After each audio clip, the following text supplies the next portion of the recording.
యేసుక్రీస్తు ప్రభు దగ్గరికి రావడం ద్వారా కొంతమంది అనుకుంటారు దేవుడు ఏదో కొంచెం డబ్బులు ఇస్తాడేమో, అప్పులు తీరుస్తాడేమో, వ్యాధులు పోగొడతాడేమో అని. కొన్నిసార్లు భౌతిక సంబంధమైన కంటికి కనబడే ఈవుల కొరకు మాత్రమే కొంతమంది దేవుని దగ్గరకు వస్తూ ఉంటారు. కానీ దేవుని వాక్యాన్ని మనం గమనించినట్లయితే మన దేవుని దగ్గర ఉన్న ఆశీర్వాదాలు ఎలాంటివంటే ఒక నిధి లాంటివి.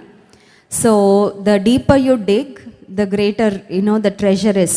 ఎంత లోతుగా తవ్వుతూ ఉంటే అన్ని అమూల్యమైన ఆశీర్వాదాలు, దేవునికి ఎంత దగ్గరగా వెళ్తూ ఉంటే అన్ని శ్రేష్టమైన ఆశీర్వాదాలు ఆయన దగ్గర ఉన్నవి, డబ్బుతో కొనలేనివి, కంటికి కనపడనివి దేవుడు అనుగ్రహించేవాడు. చాలామంది దేవుని ఒక స్వస్థత కొరకు ఆశ్రయిస్తారు. ఈ వ్యాధి తగ్గిపోతే యేసుప్రభు నిన్ను నమ్ముకుంటాను అనుకుంటారు. స్వస్థత మాత్రం పొందుకొని యేసుక్రీస్తు ప్రభును స్వస్థపరిచే దేవుడుగా మాత్రమే వారు తెలుసుకుంటారు. కానీ దేవుని ఆశ మనం ఆయన ఏదో ఒక్క విధానంలో ఎక్స్పీరియన్స్ చేసి వదిలేయాలని దేవుని చిత్తం కాదండి. దేవుడు మనల్ని స్వస్థపరిచేవాడుగా ఉన్నాడు, బలపరిచేవాడుగా ఉన్నాడు, లేవనెత్తేవాడుగా ఉన్నాడు, ప్రేమించేవాడుగా ఉన్నాడు, ప్రాణ స్నేహితుడు, తోడై ఉండేవాడు.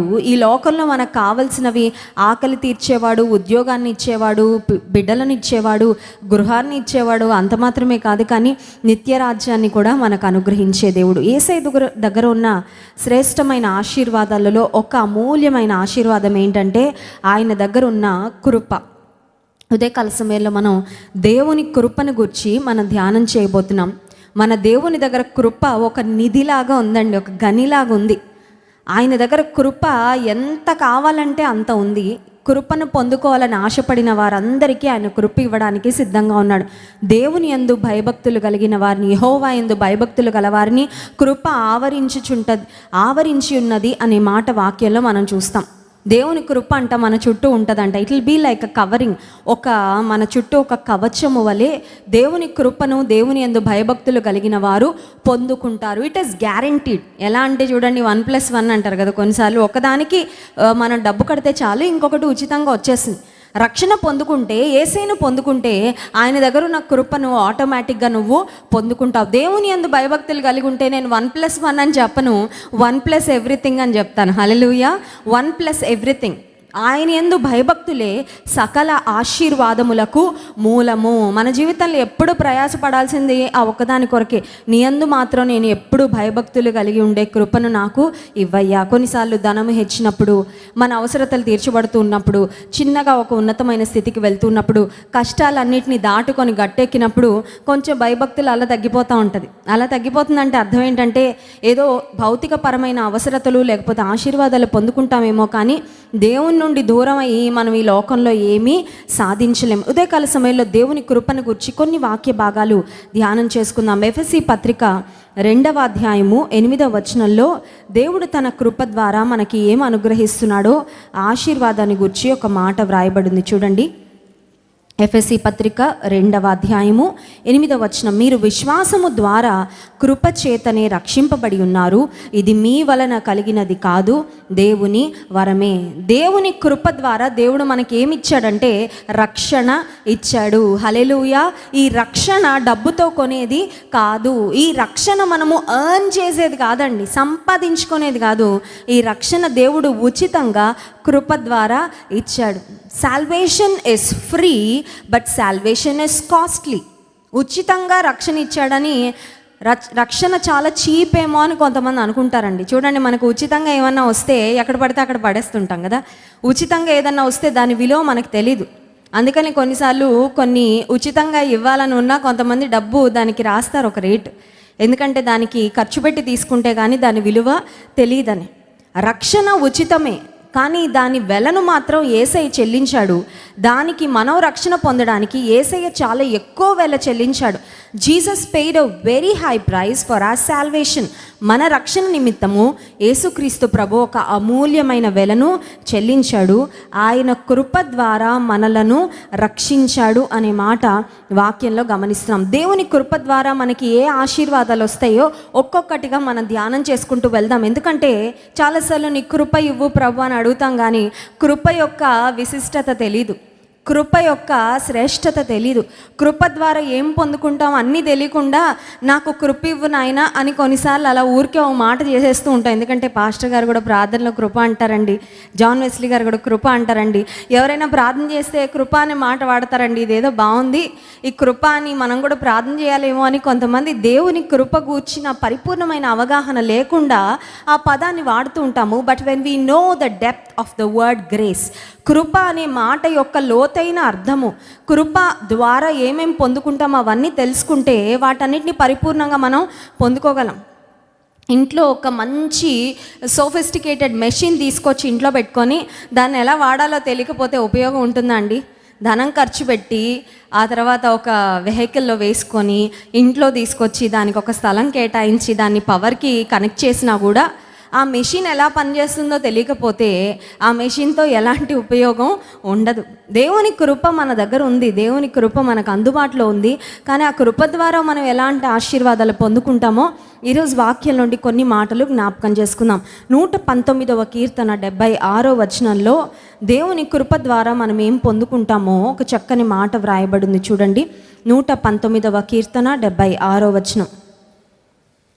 నీ సేవకునికి నీవిచ్చిన మాట చొప్పున నీ కృప నన్ను ఆదరించును గాక. హల్లెలూయా. కృప ద్వారా ఏం పొందుకుంటామంటే ఆదరణ పొందుకుంటాం. By the grace of God we will be comforted.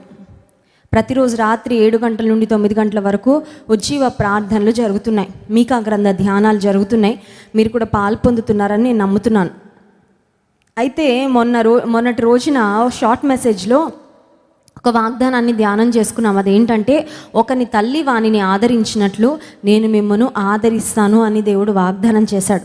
ఈ లోకంలో ఆదరణ కరువైనప్పుడు మనల్ని నిజంగా అర్థం చేసుకొని మనకు ధైర్యమునివ్వగలిగిన వారు, వెన్నుతట్టి ప్రోత్సహించేవారు ఎవ్వరూ లేరు అన్న స్థితిలో ఉన్నప్పుడు మనల్ని దేవుని కృప ఆదరిస్తుందంట. హల్లెలూయా. నీకు ఆదరణ కావాలా? నీ జీవితంలో ఆదరణ లేకుండా కొట్టబడుతున్న స్థితిలో ఉన్నావా? నన్ను ఆదరించేవారు ఎవరూ లేరండి అని నువ్వు అనుకుంటున్నట్లయితే దేవుని కృప ద్వారా నీవు ఆదరించబడతావు. రెండో మాట చూడండి, దేవుని కృప ద్వారా మనకి బలం కూడా కలుగుతుందంట. 94వ కీర్తన 18వ వచనంలో దేవుని కృప ద్వారా మనం పొందుకునే మరి ఒక ఆశీర్వాదాన్ని చూస్తున్నాం. నా కాలు జారినని నేను అనుకొనగా యెహోవా నీ కృప నన్ను బలపరచుచున్నది. పడిపోకుండా నిలబెట్టేది దేవుని కృప. హల్లెలూయా. పడిపోవడానికి చాలా చాలా చాలా చాలా అవకాశాలు ఉన్నాయి ఈ ప్రపంచంలో. ఉన్నాయా లేవా? కొంతమంది ఎన్ని రకాలుగా పడిపోతారో చెప్పలేరు. కొంతమంది పడిపోతే ఇంకా లేవరు, అంతే, లైఫ్ టైంలో లేవలేరు. కొంతమంది పాపంలో అంతగా ఎంటాంగిల్ అయిపోతారు, చుట్టబడుతూ ఉంటారు. కొంతమంది ఈత ఈదడానికి వెళ్ళేవారు నదుల్లోకి వెళ్ళినప్పుడు కొన్ని రకాలైన పదార్థాలు, ఒక నెట్ లాంటిదో లేకపోతే కొన్ని రకాలైన చెట్లు ఉన్నప్పుడు అనుకోకుండా అది మంచి ప్రదేశం అనుకొని అందులో దూకేసి ఈత కొట్టడానికి కాళ్ళు చిక్కుపడిపోయి ఎంత బయటకు రావాలనే ప్రయత్నం చేసినా, ఈత ఎంత బాగా వచ్చినా ఆ చిక్కుముళ్లను విడదీసుకోలేక వాటర్లో సఫకేట్ అయిపోయి ఆ తర్వాత నీరు తాగేసి చనిపోయిన వాళ్ళు కూడా చాలామంది ఉన్నారు. కొంతమంది పాపంలో పడిపోయి ఇంకా బయటకు రాలేక చిక్కుపడిపోయిన స్థితిలో ఇంకా అలాగే తమ జీవితం అంతా పాపంలో బ్రతికి నిత్యనాశనానికి వెళ్ళిపోతున్న వారు ఉన్నారు. కానీ దేవుని వాక్యం సెలవిస్తుంది, దేవుని కృప ద్వారా మనము బలపరచబడతామంట. కాలు జారిపోయే స్థితిలో కూడా నిన్ను నన్ను నిలవబెట్టేది దేవుని కృప. హల్లెలూయా. ఒకవేళ బహుశా అపవాదం అనుకోవచ్చు, చాలా మంచి ట్రాప్ వేశాను, చాలా జారుడు పదార్థం వేశాను. కొంతమంది కావాలని అట్టిపండ్లు విసిరేసి చూస్తూ ఉంటారు. అట్టిపండు తొక్క ఎవరైనా దాని మీద కాలేసి పడితే కాసేపు నవ్వుకుందామని కదండి. కొంతమంది పడిపోతే చూస్తే నవ్వు వస్తుంది. అయ్యో వెళ్ళి సహాయం చేయాలని ఉండదు, ముందు నవ్వుకుంటారు, ముందు ఆనందపడిపోతారు. That's not a funny thing. అది జోక్ కాదు. ఎవరైనా పడిపోతే వాళ్ళ నడుమో కాళ్ళో చేతిలో తలో ఇరిగిపోతే పగిలిపోతే అదేమైనా జోక్ అండి? కానీ అపవాది మనం పడిపోతే చూడాలని అనుకుంటాడు. అపవాది మనం పడిపోవాలని, మనల్ని పడగొట్టాలని ప్రయత్నం చేస్తూ ఉంటాడు. కొన్నిసార్లు మన శత్రువులు మనం పడిపోవాలని ఆశపడుతూ ఉంటారు. అందుకే హనీ ట్రాప్స్ అంటారండి. హనీ ట్రాప్స్ అంటే ఒక స్నేహితుల రూపంలో శత్రువులు వస్తారు, చిన్నగా స్నేహం చేసుకుంటారు, ఆ తర్వాత చేయాల్సిన డ్యామేజ్ అంతా చేసేసి వెళ్ళిపోతుంటారు.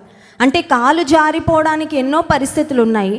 మనం కాళ్ళు జారిపోయానేమో, పడిపోయానేమో, విశ్వాసంలో నిలబడలేనేమో అనే స్థితి రావచ్చు. కానీ దేవుని కృప మనల్ని జారిపోకుండా నిలవబెడుతుందంట. హల్లెలూయా. ఒకవేళ విశ్వాస జీవితంలో అనుకుంటున్నావా, నేను పడిపోతానేమో అని భయమేస్తుంది, పడిపోయాను, నేను జారిపోతా ఉన్నాను, ఐ కెన్ అండర్స్టాండ్. జారిపోతున్న స్థితిలో ఉన్నప్పుడు ఒక బలమైన వ్యక్తి వచ్చి చేయిస్తే తప్ప నిలబడలేమండి. అప్పుడు నిన్ను నన్ను నిలబెట్టేది ఏంటంటే దేవుని కృప. హల్లెలూయా. దేవుని హస్తం మాత్రమే జారిపోతున్న ఒక వ్యక్తిని నిలబెట్టగలదు. మూడవదిగా మనం ఆలోచిస్తే 63వ కీర్తన 3వ వచనంలో దేవుని కృపను గుర్చిన ఇంకొక శ్రేష్టమైన మాట మనకు కనబడుతుంది. 63వ కీర్తన 3వ వచనం, నీ కృప జీవము కంటే ఉత్తమము, నా పెదవులు నిన్ను స్తుతించును. Your loving kindness is better than life. ఈ వచనం ఎందుకో నేను చిన్నప్పటి నుంచి ఏదైనా పాటలో విన్నా కూడా ఆశ్చర్యం కలిగేది. జీవమే అన్నిటికంటే ఉత్తమమైనది కదండి. మనిషి బ్రతకడమే అన్నిటికంటే గొప్ప. మనిషి బ్రతకడానికి సమానమైనది ఈ లోకంలో ఏదీ లేదని మనం అనుకుంటాం. ఎందుకంటే ఎంత డబ్బైనా ఖర్చు పెట్టి జీవం ఉండాలి, మనిషి బ్రతకాలి అని ప్రతి ఒక్కరూ ప్రయత్నం చేస్తారు. మనకు తెలుసు మనిషి జీవానికి దేంతో కూడా మనం దాన్ని సరిపోల్చలేము, లేకపోతే దానితో సమానం ఏది చేయలేమని. కానీ జీవము కంటే కూడా ఉన్నతమైనదంట దేవుని కృప. హల్లెలూయా.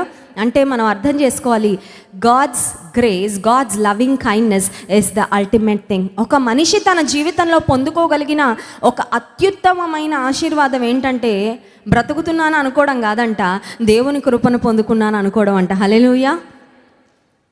అందుకనే మన జీవితంలో మనం ప్రయాసపడాల్సింది, మనం కోరుకోవాల్సింది, ఆశపడాల్సింది, అడగాల్సింది ఏంటంటే, అయ్యా బ్రతికేలాగా చేయి ప్రభా కాదు. కొంతమంది బ్రతుకుతారు 100 ఏళ్ళు, వాళ్ళ బ్రతుకు బాగాదు, వాళ్ళ వల్ల ఎవరికి ఉపయోగం ఉండదు, వీళ్ళు ఎప్పుడు వెళ్ళిపోతారా అని అందరూ ఎదురు చూస్తూ ఉంటారు. అది కాదు బ్రతుకు. నిజమైన బ్రతుకంటే ఆశీర్వాదకరమైన జీవితాన్ని జీవించుట. హల్లెలూయా. యేసుతో ప్రయాణం చేసే ఏ బ్రతుకైనా అర్థవంతమైన బ్రతుకు అవుతుంది, కానీ అర్ధరహితమైన బ్రతుకుగా మాత్రం ఉండదు. జీవము కంటే దేవుని కృప ఉన్నతమైనది. దేవుని కృప ఎంత గొప్పదో ఆ మాట కూడా చూస్తాం. చూడండి, 57వ కీర్తన 9వ వచనంలో దేవుని కృప ఎంత గొప్పదో ఆ మాట మనం గమనిస్తాం. నీ కృప ఆకాశము కంటే ఎత్తైనది, నీ సత్యము మేఘమండలము వరకు వ్యాపించి ఉన్నది. నీ కృప ఆకాశము కంటే, అసలు ఆకాశాలే ఎత్తు, అసలు ఆకాశం యొక్క ఎత్తునే ఇప్పటి వరకు శాస్త్రవేత్తలు ఎవరు కొలవలేకపోతున్నారు. దేవుని వాక్యం సెలవిస్తుంది, దేవుని కృప ఆకాశము కంటే ఎత్తైనది. అంటే ఒక మాటలో చెప్పాలంటే ద హైయెస్ట్.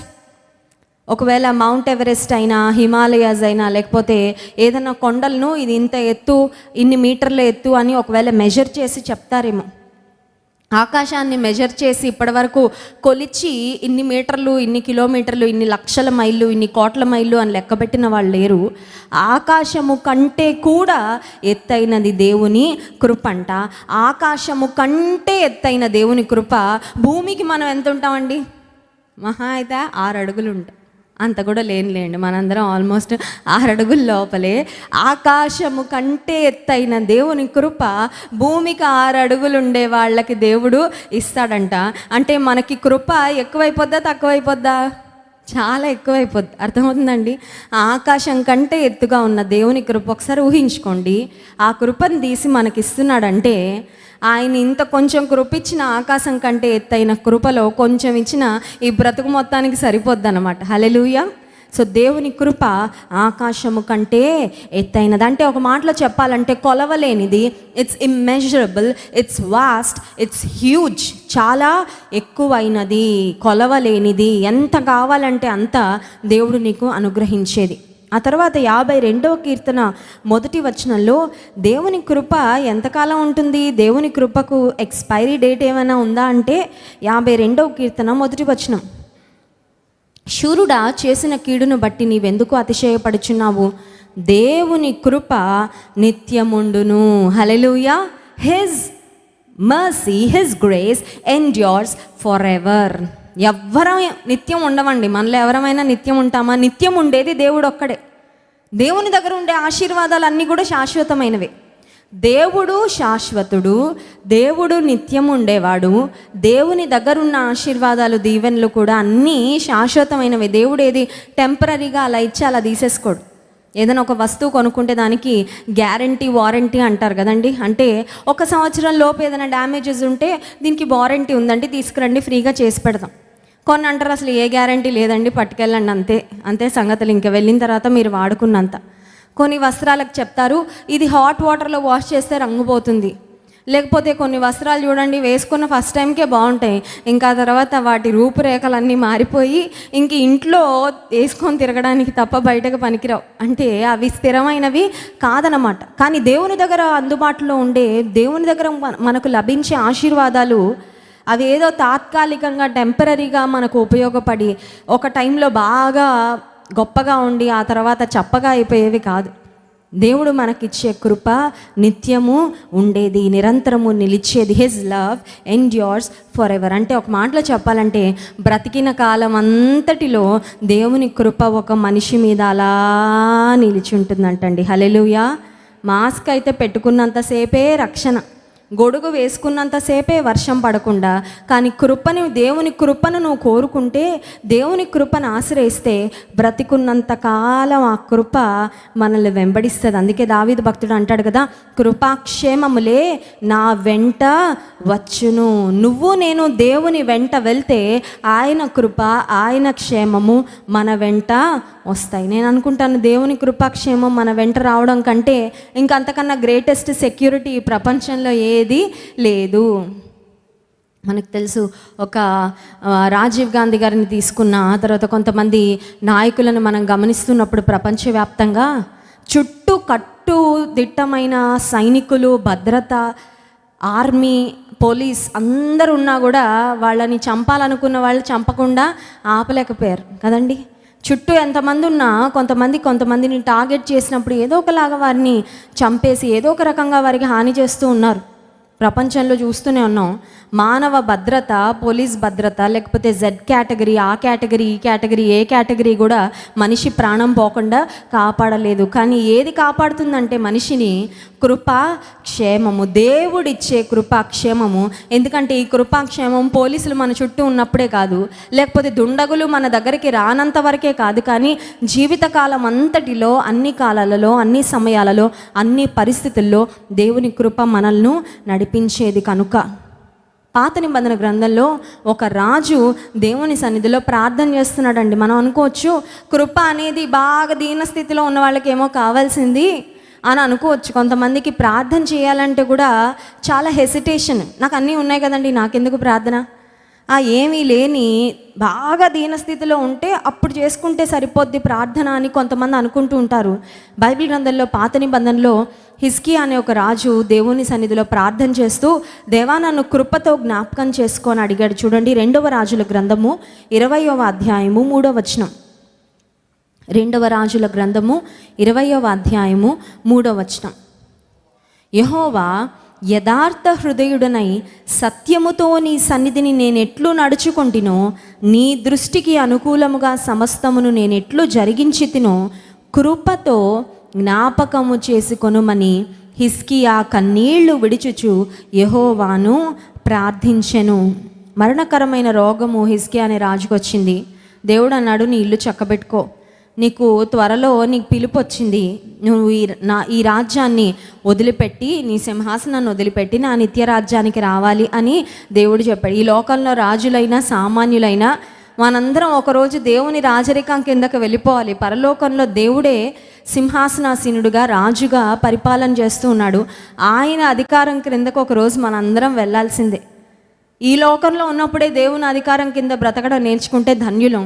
ఈ లోకంలో దేవుని మన రాజుగా కలిగి ఉండకపోతే పరలోకంలో మనకి ఎంట్రన్స్ అయితే ఉండదు. ఇక్కడ హిజ్కియా రాజుకు మరి దేవుడు తెలియచేశాడు, నీ రోజులు ముగిశాయి, నిన్ను నేను పిలుచుకోబోతున్నాను, నీ ఇల్లు చక్కబెట్టుకో అన్నప్పుడు హిజ్కియా రాజు దేవుని సన్నిధిలో కన్నీళ్లు విడుస్తూ ప్రార్థన చేస్తున్నాడు. దేవా నీ కృపతో జ్ఞాపకము చేసుకో, నీ కృపతో జ్ఞాపకం చేసుకో. హిజ్కియా ఈ ప్రార్థన చేయగానే వెంటనే దేవుడు జవాబిచ్చాడండి. అంటే ఒక మాటలో చెప్పాలంటే, నీ ప్రార్థనలో దేవుని కృపను అడుగుతూ దేవుని కృప మీద ఆధారపడుతూ నువ్వు ప్రార్థన చేస్తే నీ ప్రార్థన దేవుడు ఎప్పుడూ త్రోసివేయడు. హల్లెలూయా.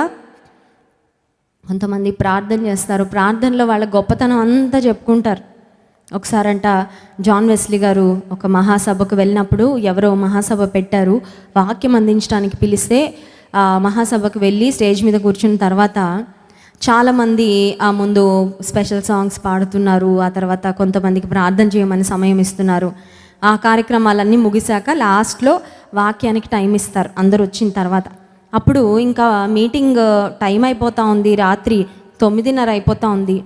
ప్రజలందరూ ఏమో వాక్యం వినడం కొరకు వచ్చారు. ఆ టైంలో ప్రజలందరూ కొంచెం అసహనంగా ఉంటే ఫైనల్గా ఆ మీటింగ్ నడిపిస్తున్న వ్యక్తి అన్నాడంట, ఇప్పుడు ఒక బ్రదర్ వచ్చి ప్రార్థన చేస్తారా అన్నారంట. వెస్లీ గారు అనుకున్నారు, ఓకే ఇప్పుడు 9:30 అయిపోయింది, వాక్యం సమయం, ఆయన బహుశా మహా అయితే 2 నిమిషాలు 3 నిమిషాలు 5 నిమిషాల్లో ముగిస్తారనుకుంటే అరగంట సేపు ప్రార్థన చేశాడంటండి. అరగంట సేపు ప్రార్థన. ఈ అరగంట సేపట్లో ఏం ప్రార్థన చేశాడంటే, ప్రభువా నేను ఎప్పుడు రక్షణ పొందానో నీకు తెలుసు, నేను ఎప్పుడు ఏం చేశానో నీకు తెలుసు, నీకు ఎప్పుడు ఏ కానుక ఇచ్చానో తెలుసు, లేకపోతే ఎప్పుడు నీ కొరకు ఏ గొప్ప కార్యాలు చేశానో తెలుసని ఇంకొక మాటలో చెప్పాలంటే ఆయన గూర్చి ఆయనే చెప్పేసుకుంటున్నాడు ప్రార్థనలు. అంటే అక్కడ వచ్చిన వాళ్ళందరికీ ఆయన గూర్చి తెలియాలని ఒకటైతే, దేవునికి కూడా ఒక్కసారి మళ్ళీ ఆయన గొప్పతనం అంతా జ్ఞాపకం చేస్తున్నట్లుగా ఆయన ప్రార్థన అనిపించిందంట. సరే 10 గంటలకు వెస్లీ గారికి మైక్ ఇచ్చారు. వెస్లీ గారు వాక్యం చెప్పేసిన తర్వాత మీటింగ్ ముగిసిన తర్వాత ఆ బ్రదర్ ఎవరైతే అరగంట ప్రార్థన చేశారో ఆయన భార్య ఉంటే వాళ్ళిద్దరూ వచ్చారంట. సిస్టర్, బ్రదర్ చాలా పెద్ద ప్రార్థన చేశారు, అయితే ఇంటి దగ్గర ఎంతసేపు చేస్తూ ఉంటారు ప్రార్థన అని అడిగితే 5 నిమిషాలు కూడా చేయడండి ప్రార్థన అని చెప్పారంట. అంటే ఇంటి దగ్గర ఎవరు చూడనప్పుడు 5 నిమిషాలు కూడా ప్రార్థన చేయని వ్యక్తి అందరూ చూస్తున్నప్పుడు అరగంట సేపు ప్రార్థన చేస్తున్నాడంటే అర్థం ఏంటంటే ఇది వేషధారణ ప్రార్థన తప్ప ఇది యథార్థమైన ప్రార్థన కాదు. ఇక్కడ హిజ్కియా యథార్థంగా ప్రార్థన చేస్తున్నాడు. దేవా కృపతో నన్ను జ్ఞాపకం చేసుకొని ప్రార్థన చేస్తున్నాడు. దేవుడు హిజ్కియా యొక్క ప్రార్థన విన్నాడు, హిజ్కియా యొక్క ప్రార్థన అంగీకరించాడు. ఈ ఉదయకాల సమయంలో మనం కూడా దేవుని సన్నిధిలో ప్రార్థన చేయడానికే వచ్చాం. శుక్రవారం అనేది ప్రత్యేకంగా ప్రార్థన కొరకు కేటాయించబడిన సమయము. దేవుని కృప కాలు జారెనని అనుకున్న స్థితిలో కూడా బలపరిచేది, నిలవబెట్టేది. దేవుని కృప ఆకాశము కంటే ఎత్తైనది. దేవుని కృప నిత్యము ఉండేది. కృపతో జ్ఞాపకం చేసుకో అంటే హిజ్కియాను జ్ఞాపకం చేసుకున్న దేవుడు ఇంకొక దగ్గర వాక్యంలో చూస్తాము, నేనేమై ఉన్నాను అది దేవుని కృప వలనే అయ్యున్నాను. విశ్వాసం ఒకటి నేర్చుకోవాలండి, ప్రతి విశ్వాసం ఒకటి నేర్చుకోవాలి. అదేంటంటే ఎవరైనా వచ్చి అబ్బా ఎంత బాగా చేశారండి పలానా పని, అబ్బా మంచి ఉద్యోగం వచ్చిందండి మీ అమ్మాయికి, అబ్బో మీ అబ్బాయికి చాలా మంచి సంబంధం వచ్చిందంట కదండి, మీ అబ్బాయి అమెరికాకి వెళ్ళాడంట కదండి, లేకపోతే చాలా మంచి ఇల్లు కట్టుకున్నారండి, చాలా చక్కగా సాధించారండి, అది చేశారండి ఇది చేశారండి అని మన అచీవ్మెంట్స్ని గురించి ఎవరైనా వచ్చి అప్రిషియేట్ చేసినప్పుడు వెంటనే నిజమైన విశ్వాసి ఏం చెప్పాలంటే ఇది కేవలము దేవుని కృప ద్వారానే పొందుకున్నాను, హల్లెలూయా. అప్పుడు మనం ఏం చేస్తున్నట్లంటే ఆ మహిమను దేవునికి ఆపాదిస్తున్నాడు. That means we are giving that credit to God and we are not taking the glory to our self.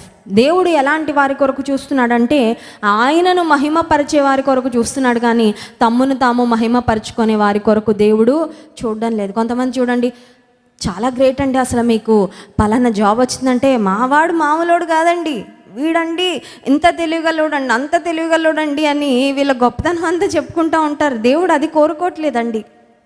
ఒక ఉన్నతమైన శిఖరం ఎక్కించినప్పుడు, ఒక ఎత్తైన స్థితిలో దేవుడు నిలబెట్టినప్పుడు ఆయన కృప లేకపోతే మనము సాధించలేదు అనే భావన మనలో ఉండాలి. We must keep reminding our selves. మనకు మనం కూడా అది చెప్పుకుంటూ ఉండాలి. నువ్వేదో గర్వపడిపోతున్నావేమో, ఇది దేవుని కృప ద్వారా తప్ప నీకు సాధ్యమో అవ్వలేదు నా ప్రాణమా అని మన ప్రాణంతో మనం చెప్పుకోవాలి. మన పిల్లలకు కూడా అదే నేర్పించాలి. ఒకసారి ఏదో మా పాపతో నేను అంటున్నాను సూపర్ నాన్న అని అన్నాను. సూపర్ అని ఎందుకన్నానంటే అప్రిషియేట్ చేయాలని. కొంతమంది తల్లిదండ్రులు పిల్లల్ని ఎప్పుడూ మెచ్చుకోరు, ఎప్పుడు తిడుతూనే ఉంటారు. వాళ్ళు అనుకుంటారు మేము అసలు ఏమీ సాధించలేని చేతగాని వాళ్ళమేమో అని. తల్లిదండ్రులు పిల్లల్ని తిట్టాలి, గద్దించాలి, కరెక్ట్ చేయాలి, అప్రిషియేట్ కూడా చేయాలి. వాళ్ళని అప్పుడప్పుడు వాళ్ళు మెచ్చుకుంటే వాళ్ళకి సంతోషం కలుగుతుంది, ఒక ఎంకరేజ్మెంట్ ఉంటుంది. నేనేదో విషయంలో మెచ్చుకోగానే మా పాప ఇలా కొంచెం కాలర్ ఎగరేసినట్టు ఒక ఎక్స్ప్రెషన్ ఇచ్చింది. అంటే మరి చాలా వీడియోలని అవన్నీ ఇవన్నీ చూస్తూ ఉంటారు కదా, అందులో చాలా విషయాలు చూస్తూ ఉంటారు. ఇలా కాలర్ ఎగరేగానే నేను అన్నాను, నువ్వు కాలర్ ఎగరేయకూడదు, నువ్వేమనాలంటే గాడ్స్ గ్రేస్ అనాలని చెప్పాను. హల్లెలూయా. ఎందుకు ఈ మాట చెప్తున్నానంటే నేర్పించాలండి. తెలీదు, లోకంలో విషయాలు పిల్లలు చాలా ఈజీగా నేర్చేసుకుంటారు, కానీ దైవికమైన విషయాలు తరబీదు చేయాలంట. అందుకే మీ పిల్లలకి కూర్చున్నప్పుడు, నించున్నప్పుడు, నడుస్తున్నప్పుడు, పడుకున్నప్పుడు దేవుని మాటలు చెప్పాలి అనే మాట దేవుడు అంత స్పష్టంగా ఎందుకు చెప్పాడంటే, గాడ్స్ వర్డ్ ఏమో ఇంటెన్షనల్గా ఇన్పుట్ చేయాలి, లోక జ్ఞానం ఏమో అసలు ఏ ప్రయాస లేకుండానే వెళ్ళిపోతూ ఉంటుంది పిల్లల మైండ్లోకి. ఎందుకంటే చూసే విషయాలు, వినే విషయాలు, గమనించే విషయాలు, ప్రస్తుత పరిస్థితులు అన్నీ వాళ్ళ మీద ఒక ప్రభావాన్ని చూపిస్తూ ఉంటాయి. నేనేమై ఉన్నానో అది దేవుని కృప వలననే అయ్యున్నాను. దేవుని యందు భయభక్తులు గలవారిని కృప ఆవరించున్నది. ఈ మధ్యాహ్న కాల సమయంలో అడుగుదాం, ప్రభా నీ కృప నాకు ఇవ్వు. అడుగుదామా? ఎంతమంది కావాలండి దేవుని కృప? కొంచెం కావాలా, ఎక్కువ కావాలా? ఒక సిస్టర్ 2 చేతులు ఎత్తింది. 2 చేతుల నిండా ఎంత ఇస్తావో ఇచ్చేయను, ఆయన పట్టుకొని వెళ్ళిపోతాం. పాతకాలంలో ఇప్పుడు కూడా అక్కడక్కడ నీళ్లు లేని ప్రాంతాల్లో ట్యాంకర్ వస్తుంది. ట్యాంకర్ రాగానే ఇంకా అక్కడ చూడాలి వరల్డ్ వార్ కదండి. ట్యాంకర్ రాగానే స్త్రీలు బిందెలు పట్టుకొని వచ్చి ఏం కొట్టుకుంటారో, మాటల యుద్ధం, అన్ని యుద్ధాలు చూసేయచ్చు అక్కడ. రకరకాల నాయిసెస్, శబ్దాలు. నా బిందె ముందంటే నా బిందె, నాకు ఎక్కువ నీళ్లు కావాలంటే నాకు ఎక్కువ నీళ్ళు. విశ్వాసులుగా మనం నీళ్ళ కోసమో, కూరగాయల కోసమో, లేకపోతే చీరల కోసమో, బట్టల షాప్లో చూడండి కొంతమంది ఇలా పట్టేసుకుంటారు వెళ్ళి. అంటే ఇవన్నీ నాకే, ముందు నేను ఏరుకున్నాక నెక్స్ట్ డే వేరే వాళ్ళకి అన్నట్టు. లోక సంబంధమైన విషయాలలో మన ఆరాటము, మన ఆసక్తి, మన ప్రయాస, ప్రయత్నం కాదు, కానీ ఆత్మ సంబంధంగా నాకు ఎక్కువ కృప, అధికమైన నీ కృప నాకు దయచే ప్రభా, మెండైన నీ కృప నాకు దయచేయ అని అడిగినప్పుడు దేవుడు తన కృపను అనుగ్రహిస్తాడు. కళ్ళు మూసుకోండి, ప్రార్థన చేసుకుందాం. ప్రభా నీ కృప నాకు కావాలయ్యా. నేనైతే నీ కృప యందు నమ్మిక ఉంచున్నాను. నా బలము, నా శక్తి, నా జ్ఞానము, నా సామర్థ్యం ఏది కాదయ్యా. నేను ఏది నమ్ముకోవాలనుకోవట్లేదు, నీ కృపనే నేను నమ్ముకుంటున్నా ప్రభా. నీ కృప యందు నేను నమ్మిక ఉంచాను. నీ కృప నాకు కావాలయ్యా, నీ కృప నాకు అనుగ్రహించు. నేనైతే నీ కృప యందు నమ్మికయుంచియున్నాను, నమ్మికయుంచియున్నాను. నేనైతే నీ కృప యందు నమ్మికయుంచియున్నాను, నమ్మికయుంచియున్నాను. కృపా కృపా నీ కృపా, కృపా కృపా క్రీస్తు కృపా, కృపా కృపా నీ కృపా, కృపా కృపా క్రీస్తు కృపా. పరిశుద్ధ మహోన్నతుడ గొప్ప దేవానికి స్తోత్రాలు. ఉదయకాల సమయంలో నీ వాక్యములో నీ కృప యొక్క ఔన్నత్యాన్ని, నీ కృపని గురించి ఎన్నో మాటలు విన్నాం ప్రభా. నీ కృపను మేము అడుగుతున్నాం, మాకు ఇవ్వండి అయ్యా, మాకు దయచేయండి. నీ కృపను సమృద్ధిగా మా జీవితాలలో, మా కుటుంబాలలో కుమ్మరించు ప్రభా. Let your grace flood our homes lord. మా ఇళ్లలో నీ కృపను నింపుకోవాలని ఆశిస్తున్నాం ప్రభా. నీ కృపతో మా జీవితాలను మీరే నింపండి అయ్యా. మేమేమై ఉన్నామో నీ కృప వలనే అని మేము ఒప్పుకుంటున్నాం ప్రభా. అదే కాల సమయంలో మేము ఏ ఆటుపోట్లు, ఏ సమస్యలు, ఏ ఇబ్బందులు గుండా వెళ్తున్నామో వాటి నుండి మమ్మల్ని లేవనెత్తగలిగింది నీ కృపే. కాలు చారకుండా స్థిరపరచగలిగినది నీ కృపే. నిత్యము నిలిచేది నీ కృపేనయ్యా. మా జీవితకాలం అంతటిలో నీ కృప మా మీద ఉండ దయచేయమని కోరుకుంటూ, ఘనత, మహిమ, ప్రభావం మీకే చెల్లిస్తూ నిన్ను స్తుతించి ఆరాధించబోతుండగా ఆరాధన ఆత్మతో మమ్మల్ని నింపుమని యేసు నామమున ప్రార్థిస్తున్నాము తండ్రి, ఆమేన్. లేచి నిలబడండి, దేవుని స్తుతించి ఆరాధించుకుందాం. క్వైర్ వారు మనల్ని స్తుతి ఆరాధనలో నడిపిస్తారు. నేనైతే నీ కృపయందు నమ్మిక ఉంచున్నాను. ఇప్పుడు పాడుకున్న పాట మరొకసారి అందరం కలిసి పాడుతూ దేవుని మహింపరుద్దాం.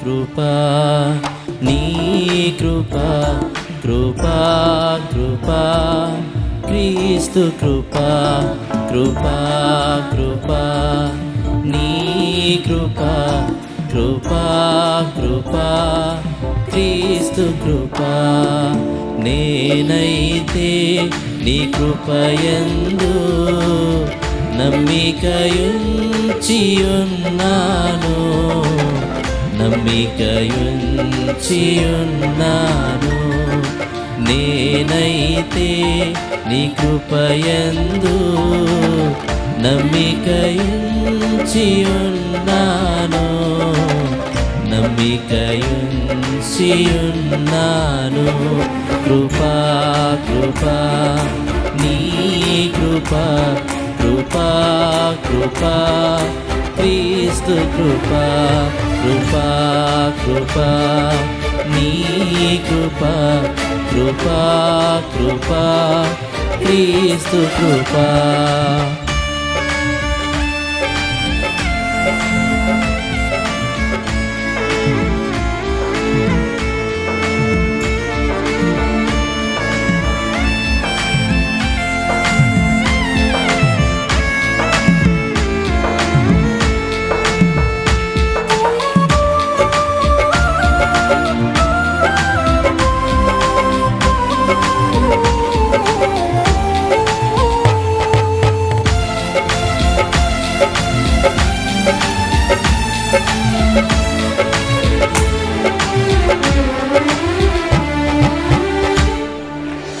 కృపను గూర్చి న్యాయము గూర్చి నేను పాడెదను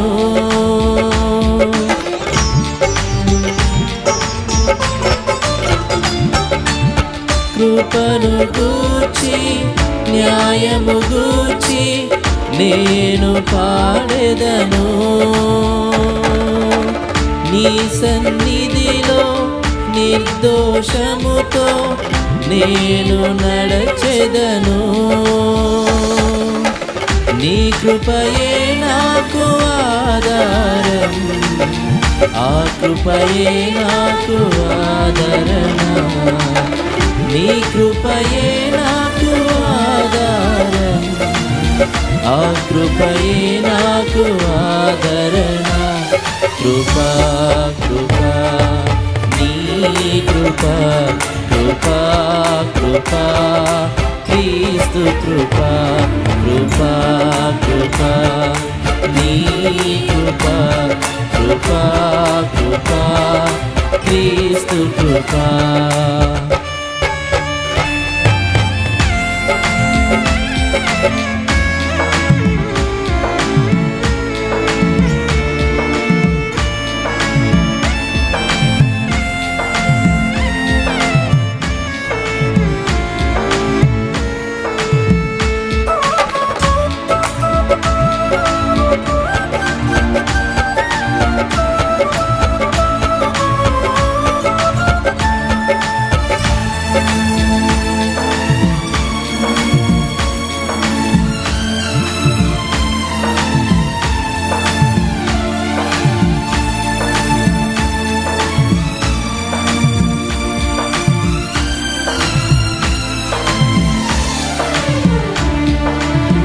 దీన దశలో నేనున్నప్పుడు నన్ను మరువనిది నీ కృపా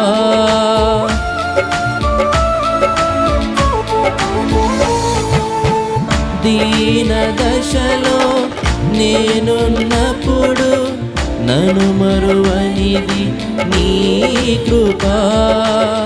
నేనీ స్థితిలో ఉన్నానంటే కేవలం అది నీ కృపా. నీ కృపయే నాకు ఆధారం, ఆ కృపయే నాకు ఆదరణ. నీ కృపయే నాకు ఆధారం, ఆ కృపయే నాకు ఆదరణ. కృపా కృపా నీ కృపా, కృపా కృపా క్రీస్తు కృపా. కృపా కృపా నీ కృపా, కృపా కృపా క్రీస్తు కృపా. కృపా కృపా నీ కృపా, కృపా కృపా క్రీస్తు కృపా. మన రెండు చేతులు ఆకాశం పెట్టి యేసు నీవే కావాలయ్యా, నాతో కూడా రావాలయ్యా అనే పాట పాడుకుంటూ దేవుని నామని మహిమపరుద్దాం. అందరం కలిసి హృదయపూర్వకంగా దేవుని నామని ఆరాధన చేద్దాం.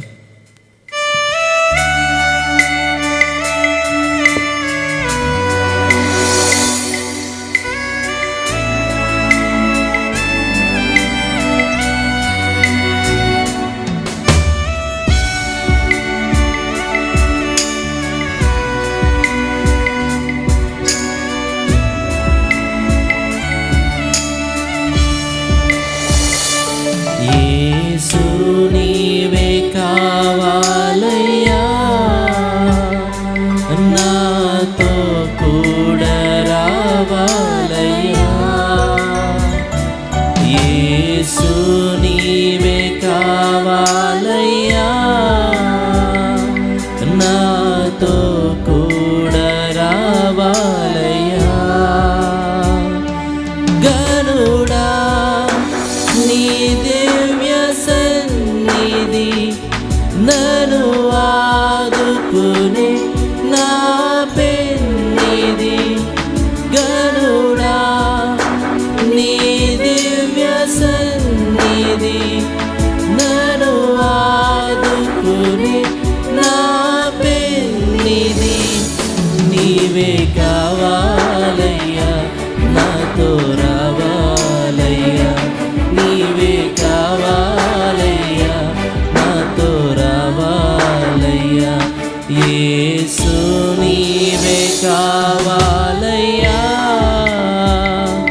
నాతో కూడా రావాలయ్యా. యేసు నీవే కావాలయ్యా, నాతో కూడా రావాలయ్యా.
పరిశుద్ధుడ ప్రేమగల తండ్రి, వందనాలు, స్తోత్రాలు. ఇంతవరకు నాయన స్తుతి ఆరాధన ద్వారా నీ నామాన్ని మహిమపరుచుకున్న విధానాన్ని బట్టి నీకు స్తోత్రాలు చెల్లించుకుంటున్నాం. ప్రభా, నీ సేవకులు అందించే వర్తమానం ద్వారా మాతో మాట్లాడండి, మా హృదయాలను బలపరచండి. విశ్వాసంతో ప్రభువా మరి నీ కొరకు నడిచే కృప దయచేయండి. నాయన శుక్రవారపు ప్రత్యేక ప్రార్థనలో పాల్గొన్న ప్రతి ఒక్కరూ కూడా నాయన ఉజ్జీవం రగిలే విధంగా అద్భుతాలు జరిగించండి. ప్రభువా, ఎటువంటి పరిస్థితిలో ఉన్నా సరే నాయన నీ సేవకులు అందించే వర్తమానాన్ని ప్రతి పరిస్థితిలో ప్రతి సందర్భంలో జ్ఞాపకం చేసుకునేటువంటి కృప మా అందరికీ దయచేయమని, మీ నామాన్ని మహిమపరచుకోమని యేసుక్రీస్తు నామం పేరిట మిమ్మల్ని ప్రార్థించి స్తుతించి ఆరాధించి దీన మనసుతో అడిగి వేడుకొనిచున్నాము పరమ తండ్రి, ఆమేన్. మంచిది ప్రియులారా, ఇంతవరకు స్తుతి ఆరాధన ద్వారా దేవుని నామాన్ని మహిమపరిచాం. మరి ఈ సమయంలో మన మధ్యలో ఉన్నటువంటి ఆత్మీయ తండ్రి గారు అపోస్తలుడు జోసెఫ్ విజయ్ కుమార్ గారు మనకు దేవుని వాక్యాన్ని అందిస్తారు. దయచేసి ప్రతి ఒక్కరూ శ్రద్ధగా దేవుని వాక్యాన్ని వినవలసిందిగా మనవి చేసుకుంటున్నాం.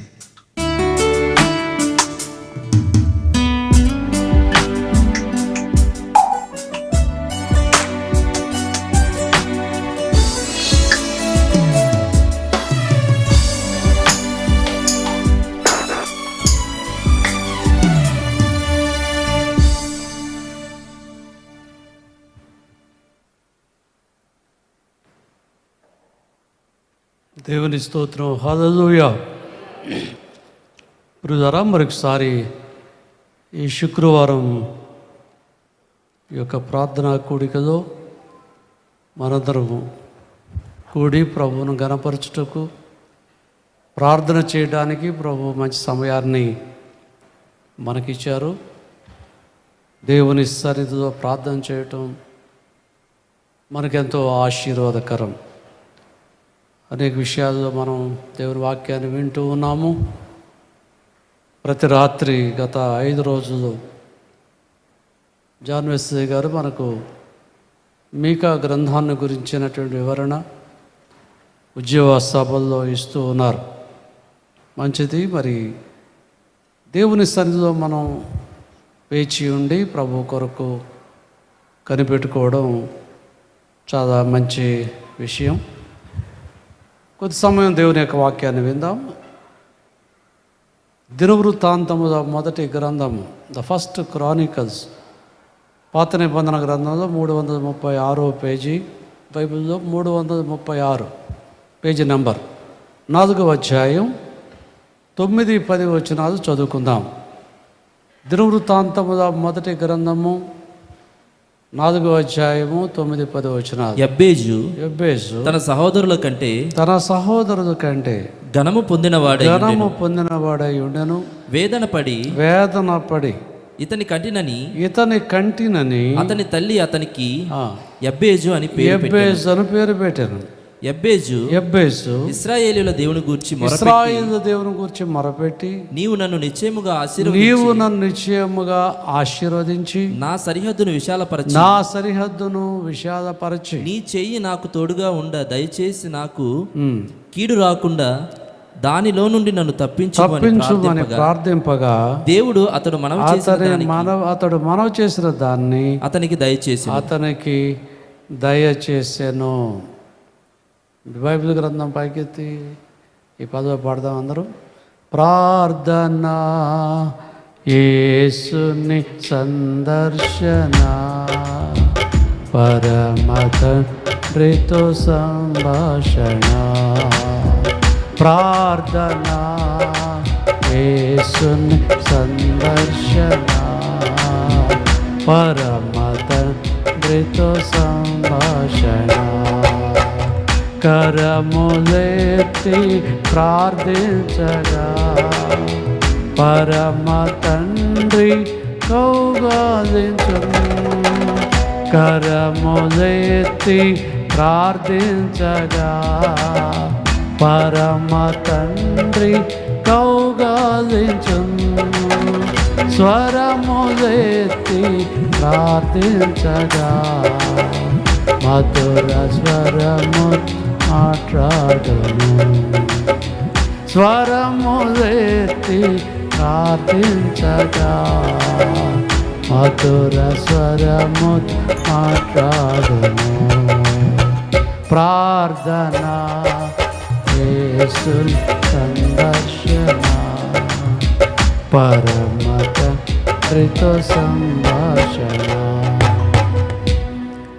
దయామయుడైన మా ప్రభు, నమ్మకమైన తండ్రి, ఈ మధ్యాహ్న సమయాన్ని మాకు దీవెనకరంగా ఉంచండి. ప్రార్థనలో మేము ఫలించినట్లుగా సహాయపడండి. ప్రార్థన ఆలకించువాడా, సర్వ శరీరులను ఎత్తుకు వచ్చేదరని కీర్తనాకారుడు రాసినట్లుగా ప్రభా, మా ప్రార్థనలు మీ ఎద్దకు చేరుటలో సహాయపడండి. యేసు పరిశుద్ధ నామములో ప్రార్థిస్తున్నాము తండ్రి, ఆమెన్. అందరు చెప్పండి ఆమెన్ గట్టిగా, మరలా గట్టిగా చెప్దాం ఆమెన్. రైట్. పరిశుద్ధ గ్రంథంలో అనేకమైన ప్రార్థనలు ఉన్నాయి. ప్రార్థనలు చేసిన వారు ఉన్నారు, అందులో కొన్ని గొప్ప ప్రార్థనలు ఉన్నాయి, గ్రేట్ ప్రేయర్స్. ఆ గొప్ప ప్రార్థనల్లో యబ్బేజు అనేటువంటి వ్యక్తి చేసిన ప్రార్థన చాలా గొప్ప ప్రార్థన. యబ్బేజు అనేటువంటి ఈయన యూదా గోత్రములో జన్మించాడు. యూదా గోత్రానికి చెందినటువంటి వాడుగా ఆయన కనపడుతున్నట్లు దేవుని యొక్క వాక్యంలో తేటగా మనం చూస్తాం. ఈ యబ్బేజు తన సహోదరులందరికంటే కూడా ఘనత పొందాడు, ఘనం పొందాడని ఉంది. గౌరవించబడ్డాడు. హానర్ అంటే ఘనత అనేటువంటిది ఆయన జీవితంలో కనబడుతూ ఉంది. అంత మాత్రమే కాకుండా అతని తల్లి వేదన పడి ఇతన్ని కన్నాను అని అతనికి యబ్బేజ్ అని పేరు పెట్టింది. యబ్బేజ్ అనే మాటకు అర్థం ఏంటంటే వేదన. వేదన అనే మాట అంటే ఆమె యొక్క ఆ అనుభవాన్ని బట్టి ఆ తల్లి ప్రసవ వేదన పడి నొప్పులు భరించి ఆ యొక్క యబ్బేజును కనింది. అందుకే అతనికి యబ్బేజును పేరు పెట్టినట్లుగా మనం చూస్తాం. వాస్తవంగా చెప్పాలంటే యబ్బేజు జన్మించినప్పుడు తల్లి ఎంతో వేదన పడింది ప్రియులారా. మరి కష్టాన్ని అనుభవించింది. అందును బట్టి అతనికి యబ్బేజ్ అనేటువంటి పేరు పెట్టింది. యేసు క్రీస్తు ప్రభువు కూడా కల్వరిలో మనందరి కొరకు వేదన పడ్డాడు, శ్రమ నొందాడు. ఆయన ఎంతగానో గాయపరచబడ్డాడు. ఆయన గాయపరచబడి మనలను కనడానికి ఆయన ఇష్టపడ్డాడు. గెత్సేమనే తోటలో కూడా యేసు ప్రభువారు చాలా వేదన పడ్డాడు. ఎంత వేదన పడ్డాడు? ఆయన చెమట రక్తముగా మారి బయటకు వచ్చింది. చెమట వచ్చేటువంటి స్వేద నాళాల నుంచి రక్తం వచ్చింది. చూడండి, అంత వేదన పడితే కానీ ఆ యొక్క రక్తం బయటికి రాలేదు. కాబట్టి యేసు ప్రభువారు వేదన పడి, ఆయన ఎందుకు వేదన పడ్డాడంటే మనదను జన్మింప చేయడానికి, మనదను తిరిగి జన్మింప చేయడానికి, మనదను కనడానికి ప్రభువారు ఎంతగానో మన కొరకు కూడా ఆయన వేదన పడినట్లు చూస్తాం. యాకోబు రాసిన పత్రిక 1వ అధ్యాయం 18వ వచనంలో భక్తుడైన యాకోబు గారి మాట గుర్తు చేశాడు. చూడండి, 1:18 చదువుకుందాం. ఆయన తాను సృష్టించిన వాటిలో మనము ప్రథమ ఫలముగా ఉండునట్లు సత్యవాక్యము వలన మనలను తన సంకల్ప ప్రకారము కనెను. చూసారా, ఇక్కడ యేసుక్రీస్తు ప్రభువారు దేవుడు ఏం చేశాడట? తన సంకల్ప ప్రకారము మన ఏం చేశాడట? సత్యవాక్యం వలన మనదను కనెను. అంటే మనదను జన్మింపజేసాను. ఒక స్త్రీ ప్రసవ వేదన పడి ఒక బిడ్డకు ఏ విధంగా జన్మనిస్తుందో యేసుక్రీస్తు ప్రభు మన కొరకే వేదన పడ్డాడు. ఆయన సత్యవాక్యము వలన మనము జన్మించాము అంటాడు. అందుకే ఆది యందు వాక్యం ఉండెను, వాక్యము దేవుడై ఉండెను. In the beginning the word was God. ఆది యందు వాక్యమై ఉన్న దేవుడు ఆ సత్యవాక్యం వలన మనదను కనెను. చూసారా, ఒక రీతిగా చెప్పాలంటే మనము శారీరకంగా ఈ లోకంలోకి వచ్చాము. శారీరకమైన తల్లిదండ్రుల ద్వారా మనం ఈ లోకంలో పుట్టాము. మన యొక్క శారీరక తల్లి మనను కనింది. కానీ ఆధ్యాత్మిక జన్మ, తిరిగి జన్మించటం ప్రియులారా, మరి యేసు ప్రభువే సత్యవాక్యము ద్వారా మనం కనబడుతూ ఉన్నాం. నువ్వు సత్యవాక్యాన్ని నీ హృదయంలో అంగీకరించావా? సత్యవాక్యమునందు విశ్వాసం ఉంచావా? నీవు ఈ రోజుల్లో చాలామంది దేవుని వాక్యాన్ని నమ్మరు, బట్టి అబద్ధాలు నమ్ముతారు, కల్పనా కథలు నమ్ముతారు, కథబొల్లి మాటలు నమ్ముతారు, ఏదేదో వ్యర్థమైన మాటలు నమ్ముతారు. కానీ దేవుని వాక్యం ఏం చెబుతుంది? వాక్యమును నమ్మాలి. సత్యవాక్యాన్ని నీ హృదయంలోనికి నువ్వు ఆహ్వానించినట్లయితే నువ్వేమవుతావు? తిరిగి జన్మిస్తావు. తిరిగి జన్మిస్తావు. చూడండి, ముఖ్యంగా మన యొక్క తల్లిదండ్రులను బట్టి మనం శారీరకంగా ఈ లోకంలో జన్మించాం. క్షయ బీజం నుంచి మనం అందరం జన్మించాం. అందుకే చూడండి, యోహాను సువార్త 1వ అధ్యాయంలో ప్రభువారు ఈ మాట గుర్తు చేస్తున్నాడు. యోహాను సువార్త 1వ అధ్యాయం 11వ వచనం చదువుకుందాం. 11వ వచనం చూడండి. ఆయన తన స్వకీయుల యొద్దకు వచ్చాను. ఆయన స్వకీయులు వారు 13వ వచనం వారు దేవుని వలన పుట్టిన వారే గాని రక్తం వలనైనను శరీరేచ్ఛల వలనైనను మనుషేచ్ఛల వలనైనను పుట్టినవారు కారు. ఎవరు వీళ్ళు? యేసు ప్రభువును ఎవరు అంగీకరిస్తున్నారో, ఎవరు రక్షణ పొందుతారో వారు దేవుని వలన పుట్టినవారు. వాక్యాన్ని మనం చూస్తే అక్కడేముంది? రక్తం వలన కానీ శరీరేచ్ఛల వలన కానీ మానుషేచ్ఛల వలన పుట్టినవారు కాదు.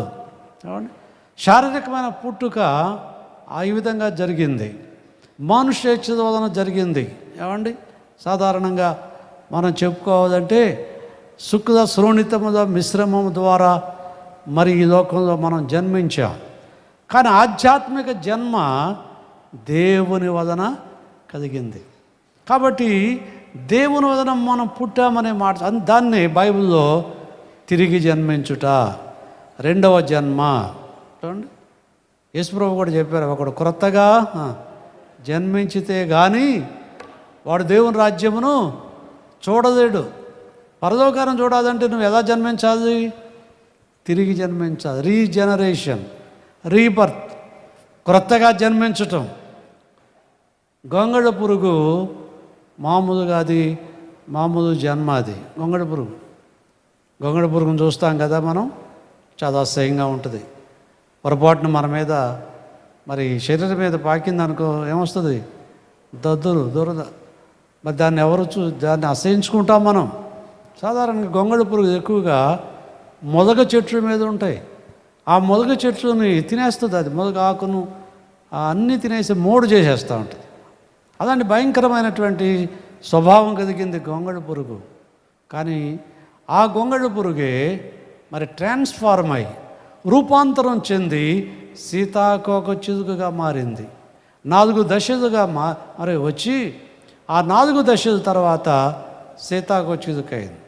అనగా గొంగళ పురుగు వంటి మనిషి తన జీవితంలో ప్రభు దగ్గరకు వచ్చి తన పాపం కొరకై పశ్చాత్తాపడి ప్రార్థన చేసినప్పుడు దేవుడు నిన్ను సీతాకోక చిలుకగా ఏం చేస్తున్నాడు? మారుస్తున్నాడు. సరే, అందుకే మనం మారాల్సింది ఏంటి? మనస్సు. మన రోమపత్రిక 12వ అధ్యాయం 2వ వచనంలో పౌలు భక్తుడు ఆ మాట గుర్తు చేశాడు. చూడండి, 12:2 రోమపత్రిక.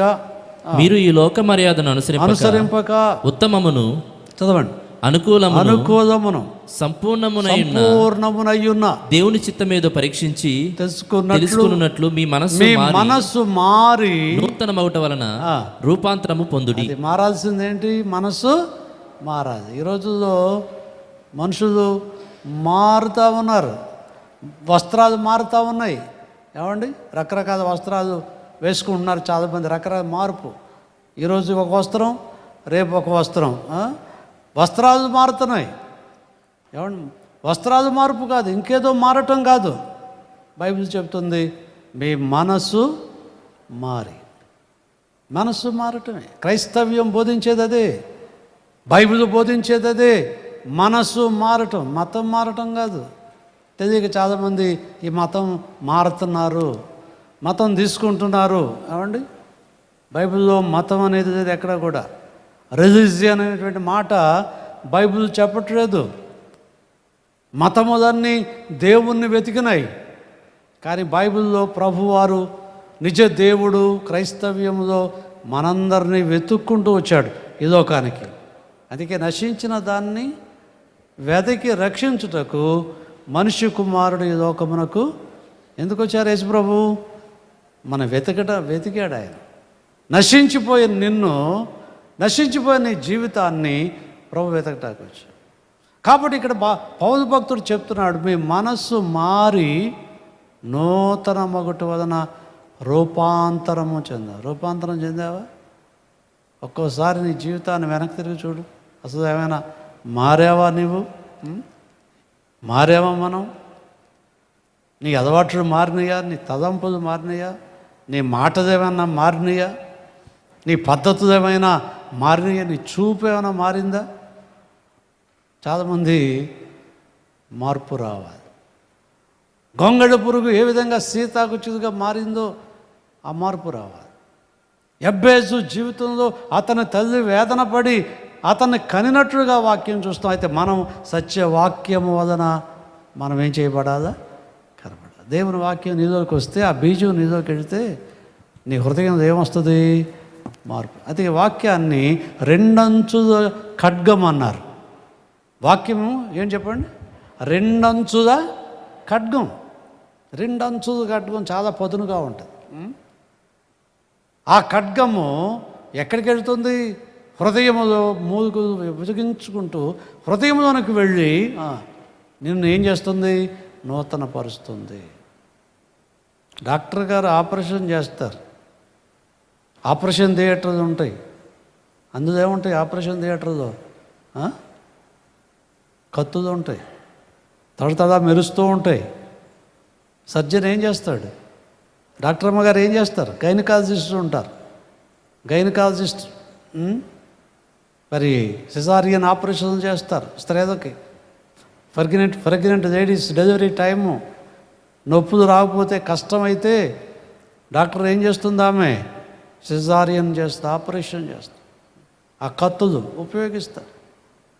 ఆ కత్తులు లోనికి వెళ్ళి, కడుపులోనికి వెళ్ళి చెప్పండి మరి యొక్క పరిస్థితులు ఉన్నటువంటి దోషమును, కల్మషాన్ని అంతా కూడా తీసివేస్తుంది. దేవుని వాక్యము నీలోనికి వెళ్ళినప్పుడు నీలో ఉన్నటువంటి పాపము, నీలో ఉన్నటువంటి దుష్టత్వం, నీలో ఉన్నటువంటి అక్రమం, అవిధేయత అన్నీ తీసివేసి నిన్నేం చేస్తుంది? నూతన పరుస్తుంది. దేవుని బిడ్డ ద్వారా గమనించినట్లయితే నీవు మారావా? కనెను అనే వాక్యంలో చూస్తూ యెబ్బేసు జీవితంలో కనబడినవాడు. రెండవదిగా మనం చూస్తే అతడు తన సహోదరుడు అందరి వలన చెప్పండి, సహోదరుల కంటే ఘనము పొందినవాడు. నువ్వు రక్షించబడితే లోకంలో ఉన్నవారు అందరికంటే నీవే ఎక్కువ, నీ కుటుంబంలో నీవే ఎక్కువ, నీ దేశంలో నీవే ఎక్కువ. ఏమండి, ఎవరు ప్రభువుని అంగీకరిస్తారో, రక్షణ పొందుతారో వాడు గొప్పవాళ్ళు అండి లోకంలో. దేవుని యొక్క వాక్యాన్ని చూస్తే వారిని పోదిన వారు ఎవరు కూడా లేరు. దేవుని బిడ్డలు శ్రేష్టమైనటువంటి